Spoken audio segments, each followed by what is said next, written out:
Hey guys, welcome back to another video. I hope you're all doing good. And today I thought maybe because of the lack of time to make new content, I'll just do a Q&A. My very first Q&A on this channel. I have recorded some questions which I keep getting. And this video is going to be in Hindi. So I'm really sorry for people who are not well equipped with the language. So इस video को हिंदी में रखते हैं and चलते हैं मेरी favourite bench पे, वहाँ पे चल के बातचीत करेंगे।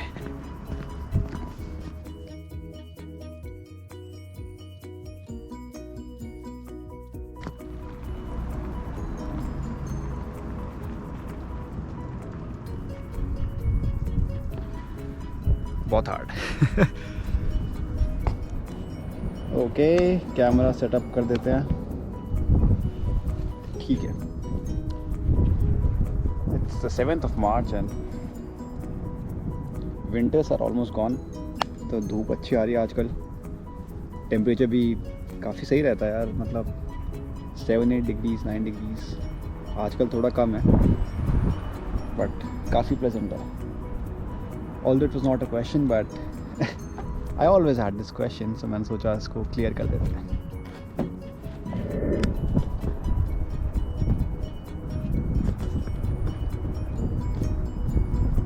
Let's go.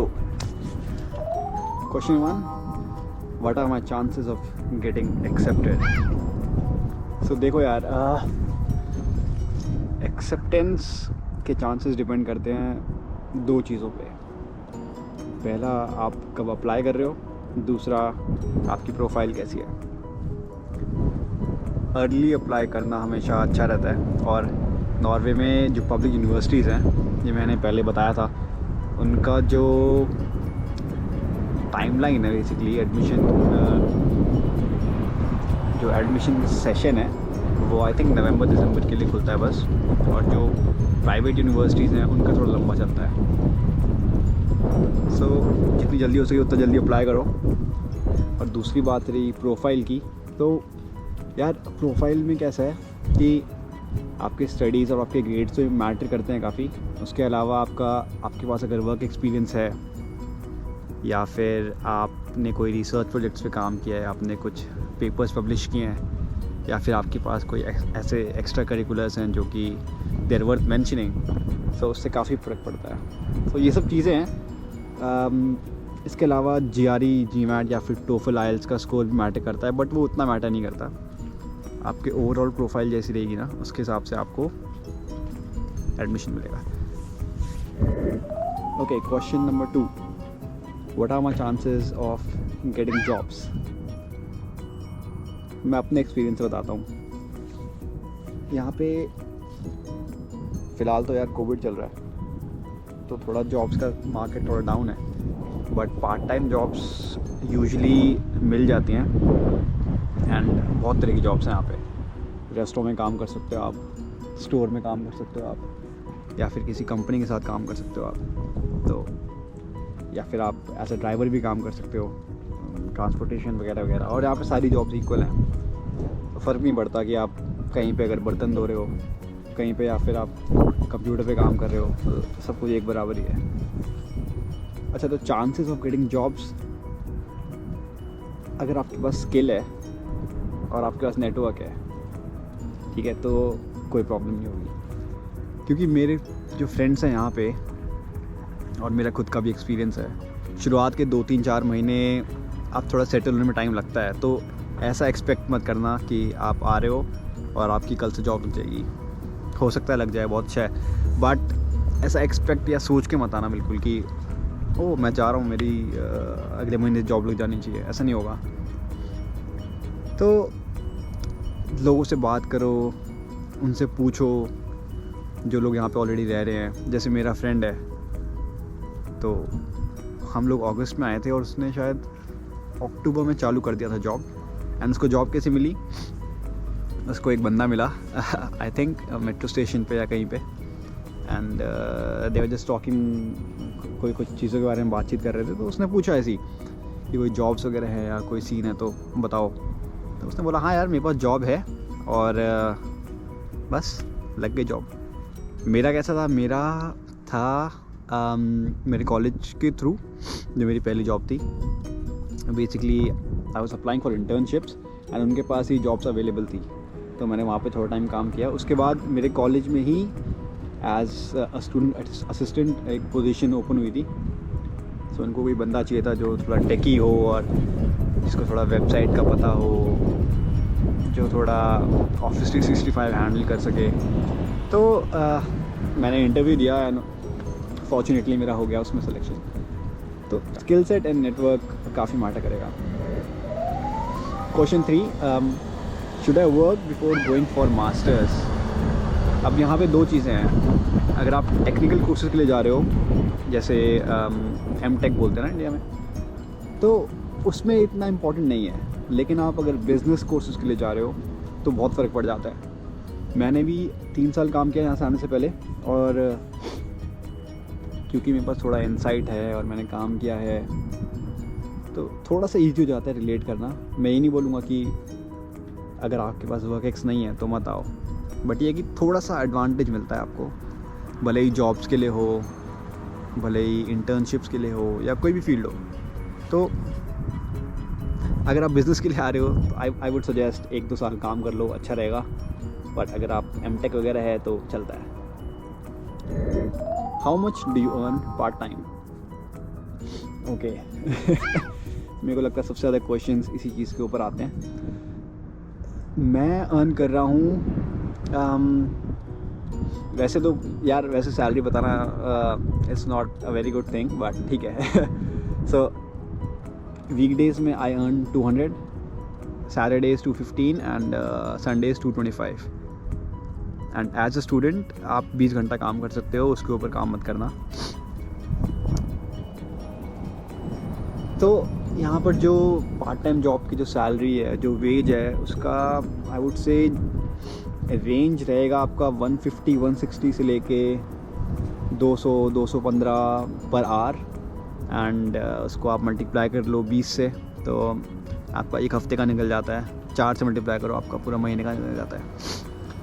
तो इसके साथ आप लगा सकते हो कि आप इतना अर्न करोगे और कैसे स्पेंड करना है, कहाँ स्पेंड करना है, अपना जो बेसिक बजटिंग होता है। और कीप इन माइंड आपका टैक्स भी कटेगा।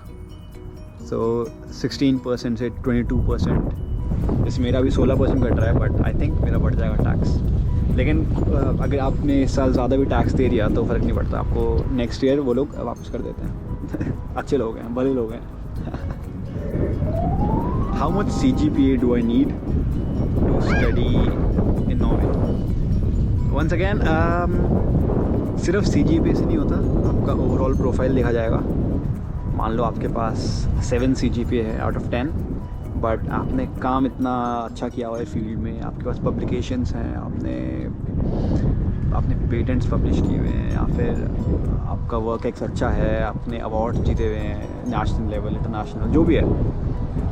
सो आई वुड से 7 से लेके 8 जो CGPA है वो थोड़ा सेफ़ रहता है। 8 के ऊपर आपके चांसेस अच्छे हो जाते हैं, बहुत अच्छे हो जाते हैं।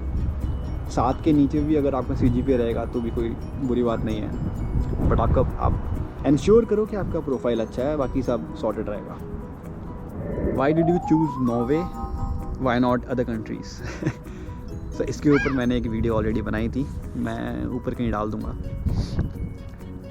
मेरा नॉर्वे आने के पीछे सबसे बड़ा रीज़न था work life balance and peace of mind. तो यार मैंने जैसे इंडिया में 3 साल मैंने काम किया, तो मैंने रियलाइज़ किया कि सुबह 9-10 बजे उठो, ऑफिस जाओ, शाम को 7, साढ़े 7, 8 बजे तक घर आओ, डिनर करो, सो जाओ। ये ज़िंदगी हो गई थी मेरी, ये रूटीन हो गया था, और काफ़ी अनसेटलिंग फील कर रहा था मैं। मतलब it was not a very good feeling, क्योंकि आप अपने हॉबीज़ परस्यू नहीं कर सकते। आप जैसे किसी बंदे को मान लो दे लाइक प्लेइंग क्रिकेट और वॉलीबॉल, या फिर कोई बंदा स्पोर्ट्स में नॉट स्पोर्ट्स, या फिर कोई बंदा म्यूज़िक में है। सो ऐसा टाइम मिलना बड़ा मुश्किल हो जाता है यार वहाँ पे। ऑल्दो मैं सुबह जिम जाता था, फिर शाम को ऑफिस जाता था, बस मेरा लेकिन वहीं पे ख़त्म हो गया था। वीकेंड्स पे लॉन्ड्री करना और संडे को थोड़ा रेस्ट करना, उसमें फिर पता नहीं लगा था टाइम कहाँ जा रहा है। मेरा मोस्टली तो यही एम था यहाँ पे आना। But although keep in mind that compare to US, क्योंकि मोस्टली जनता वहीं जाती है, वहाँ पे जितनी आपको सैलरी मिलेगी यहाँ पे उससे डेफिनेटली कम सैलरी मिलेगी। बट जो बाकी इंसेंटिव्स होते हैं वो काफ़ी कंपेरेबल है, और कुछ केसेस में तो आई वुड से उससे बेटर ही है। सो ये वाली वीडियो देखना मेरी जो मैंने अपलोड की हुई है, उसमें मैंने अच्छे से एक्सप्लेन किया हुआ है, शायद आपको हेल्प मिले। And it's your decision. Next question, how is education here compared to India? Good question. ये चीज़ भी मैंने काफ़ी बार एक्सप्लेन की है अपनी वीडियोस में, मैं दोबारा करता हूँ। जो मेरा फर्स्ट सेमेस्टर था और मेरा अभी सेकंड सेमेस्टर चल रहा है, तो यहाँ पे मेरा 5 सब्जेक्ट्स हैं, जिसमें से लास्ट सेमेस्टर 4 सब्जेक्ट्स मेरे ऐसे थे जिसमें प्रोजेक्ट वर्क था, ग्रुप वर्क था, और वो स्प्रेड आउट था ओवर अ वीक और ओवर अ मंथ। तो आपका क्या है, आप प्रैक्टिकली आप रिसर्च करते हो, जाके आप देखते हो अच्छा ये भी है, आप ये भी कर सकते हो, आप ये भी कर सकते हो। तो ऐसा नहीं है जैसे इंडिया में। अब मेरे मतलब जितना मेरे को पता है मेरे टाइम पे वहाँ पे हम लोग ऐसे बुक्स थी, नोट्स थे, अच्छा जी टीचर बोलती थी नोट्स लिखो वरना क्लास से बाहर निकाल देंगे या फिर अटेंडेंस नहीं देंगे। ऐसा हुआ है मेरे साथ। तो यहाँ पे ऐसा कुछ सीन नहीं है, आप क्लास में आओ मत आओ, उन्हें फ़र्क नहीं पड़ता। इनफैक्ट जो एग्ज़ाम्स रहते हैं, आप ज़रूरत नहीं है आप कि सब्जेक्ट्स अटेंड करो, आप क्लासेस अटेंड करो, आप बिना अटेंड करे भी एग्ज़ाम दे सकते हो। रियल लाइफ स्किल्स आप सीख सकते हो सीधा। And because you are working on actual data, वो आप लेवरेज कर सकते हो फर्दर अपॉर्चुनिटीज़ के लिए। आप बता सकते हो कि मैंने इस रेस्टोरेंट चेन के डेटा पे एनालिसिस किया था, आपने ये ढूंढा कि ये फीचर्स ज़्यादा अच्छे काम करते हैं, ये नहीं काम करते हैं, और फिर आप उसको लेवरेज कर सकते हो अपने इंटर्नशिप्स के लिए या फिर जॉब्स के लिए या फिर जो भी है रिसर्च के लिए। तो अभी तक तो इट्स अमेजिंग यार, यहाँ पे जो एजुकेशन सिस्टम है, एक तो quality of education is amazing, and then जिस तरीके से ये लोग पढ़ाते हैं, जिस तरह से ये लोग ट्रीट करते हैं स्टूडेंट्स को, बहुत अच्छा है, बहुत फ्रेंडली इन्वायरमेंट है।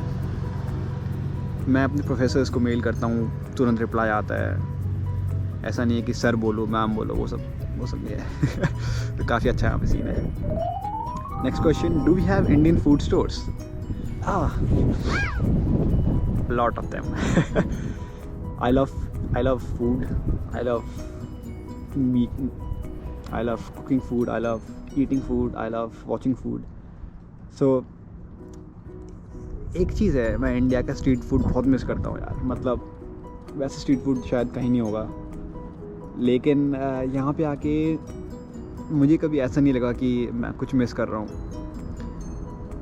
मैं जैसे लास्ट मैंने एक ग्रोसरी शॉपिंग के ऊपर भी वीडियो बनाई थी, वो भी मैं प्लग कर दूँगा यहाँ पे, उसको भी देख सकते हो आप कि कैसे शॉपिंग करें यहाँ पे। बट सीन ये है कि यहाँ पे काफ़ी इंडियन शॉप्स, पाकिस्तानी शॉप्स हैं जहाँ पे आपका नॉर्मल सामान मिल जाता है। नॉर्मल सामान बोले तो आटा, दाल, सब्ज़ी। सो लास्ट मंथ या उससे पहले हम लोग आशीर्वाद का आटा लेके आए थे, बासमती राइस लेके आए थे। बाकी सब्जियाँ काफ़ी अच्छी मिल जाती हैं यहाँ पे, मतलब क्वालिटी तो एकदम टॉप नॉच है। ऑल्दो थोड़ा एक्सपेंसिव है, but because you are getting a very good quality तो चलता है। तो खाने की मुझे कोई दिक्कत नहीं हुई। अच्छा, बाय द वे एक क्वेश्चन मेरे को ये भी आया था कि वेजिटेरियंस के लिए सर्वाइव करना कितना आसान है या कितना मुश्किल है। तो यार कोई प्रॉब्लम नहीं है वेजिटेरियंस को भी, क्योंकि मैं भी हफ्ते में 4 से 5 दिन तो वेजिटेरियन ही खा रहा हूँ।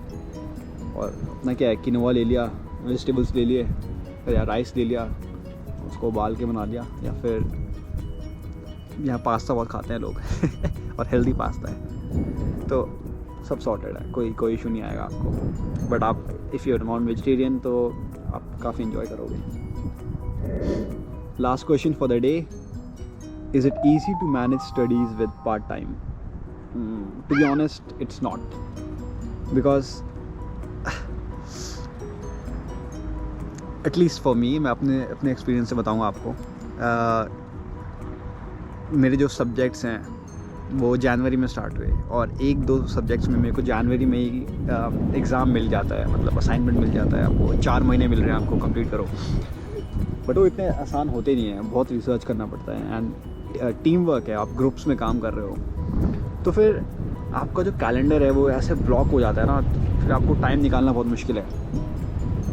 ऑल्दो इट्स नॉट डिफ़िकल्ट, लोग कर रहे हैं, मैं भी कर रहा हूँ। सो द थिंग इज़ आप एक टाइम टेबल बनाओ, एक स्ट्रक्चर बनाओ कि आप मंडे काम कर रहे हो, आप फ्राइडे काम कर रहे हो, बाकी दिन आप पढ़ाई कर रहे हो। अगर आप एक स्ट्रक्चर्ड वे में काम करोगे तो it won't be that difficult. But obviously it's important to work, क्योंकि थोड़ा बहुत पॉकेट मनी सबको चाहिए होता है। And it's a part of the entire student experience, I would say. तो काफ़ी अच्छा है यार, काफ़ी मज़ा आता है, it's fun. That ends my question list for today. I will make more Q&A videos in the future, जब भी मेरे को लगेगा कि कंटेंट की कमी हो रही है। Heading back now, I have to write an assignment. उसके बाद थोड़ा बाहर भी घूमने जाएंगे, वीकेंड है और काफ़ी सनी है। अच्छा, बाय द वे मेरे को अभी रिसेंटली एक नई चीज़ पता लगी थी। If you are working here as an employee और आप बाहर अगर धूप निकल रही है तो आप सीधा मतलब बॉस को बोलो, भाई साहब मैं घर जा रहा हूँ अच्छी धूप है, और वो आपको रोक नहीं सकता। तो इतना सॉलिड चीज़ है यहाँ पे, काफ़ी अच्छा है। Lastly, I just want to say thank you so much for your continuous support. अगर आपके पास और questions हैं तो मेरे को Instagram पे भेजो. I'll keep them for the future and I'll keep making videos. I recently hit 600 subscribers, जो कि एक काफ़ी बड़ा milestone है, सोचा नहीं था। If you haven't subscribed, please subscribe, क्योंकि मेरे को मोटिवेशन मिलेगी एंड एक ड्राइव मिलता है अंदर से कि अच्छा यार ऑडियंस ग्रो हो रहा है, चलो और कंटेंट बनाते हैं। Because I am not getting any money out of it, it's just a passion, एक हॉबी है। ओह बाय द वे जिम बन रहा है यहाँ पे।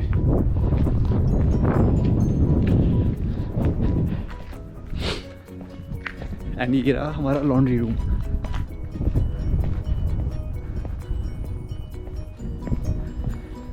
Okay, so I'll end this video here and I'll see you in the next one.